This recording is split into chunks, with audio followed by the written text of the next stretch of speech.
writers, I'm here with Hoppy today, and we want to tell you about our adventure. Right, Hoppy? You want to tell them?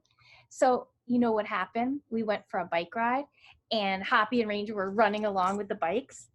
And then, after we had a break, Ranger got tired, but you didn't get tired, did you, Hoppy?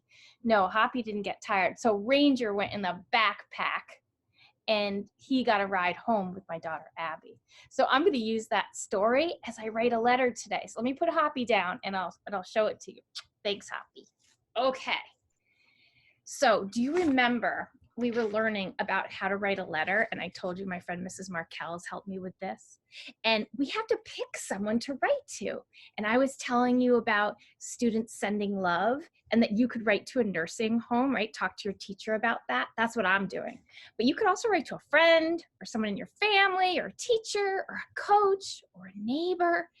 And yesterday we learned a little bit about how to put the date on top of a letter and how to write a greeting, dear, and I was writing to the nursing home, I wrote, dear friend.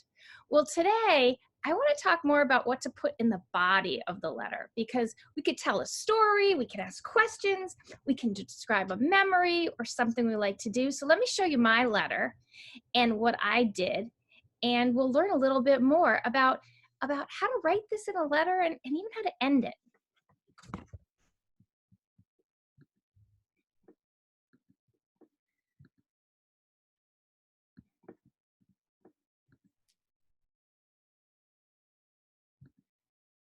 Okay, writers, here's that website I was telling you about, Students Sending Love, and you can share this with your teachers, and that's where you can write to nursing homes. But here's the letter I wrote, and I decided to type it, writers. I'm better at typing than handwriting. Now you can decide what you think. You can decide to write your letter by hand or type it. So here's the beginning I showed you yesterday. And let's listen to my letter and how I added a story. And I want to talk to you a little bit about the ending. So I'm going to read this to you. Dear friend, my name is Tammy and I am a teacher. I hope you are doing well. Since you can't have visitors right now, I thought you might like to receive a letter. While I am inside, I have been writing lots of stories. I have 2 dogs named Hoppy and Ranger. They are hilarious, and I often write about their antics. Here is one adventure they had this weekend. Now I go into the story, writers. My daughter Abby and I went out in the woods to ride our bikes. Hoppy and Ranger ran alongside us, racing down the path and in between the trees. Sometimes Hoppy was out in front, and then other times Ranger darted ahead. When we reached our picnic spot, both dogs sunbathed in the grass and chewed on some sticks nearby. When we went to leave, Hoppy leaped up, ready to run, but Ranger stayed back. He looked up at Abby with his sad eyes that seemed to say, "Carry me." Abby opened her backpack, lifted Ranger, and tucked him inside. Then she put her pack on and began pedaling. As Abby rode, Ranger kissed the back of her neck to thank her for the ride. Then he rested his head on her shoulder and took a nap. I guess Ranger was tired. Now, see, writers, I did just what Lainey did the other day. I added a story into my letter, but now I have to figure out how to end my letter. And I just want to say, from Tammy now, I want to kind of talk to the person I'm writing to a little bit.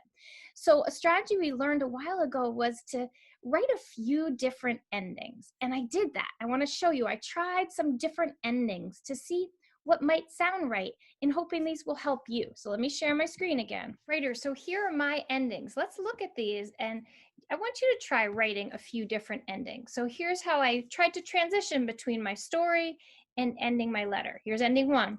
I hope this story made you smile. If you liked it, please share it with others in the nursing home so they can laugh too. I am thinking of you and hoping that life goes back to normal soon.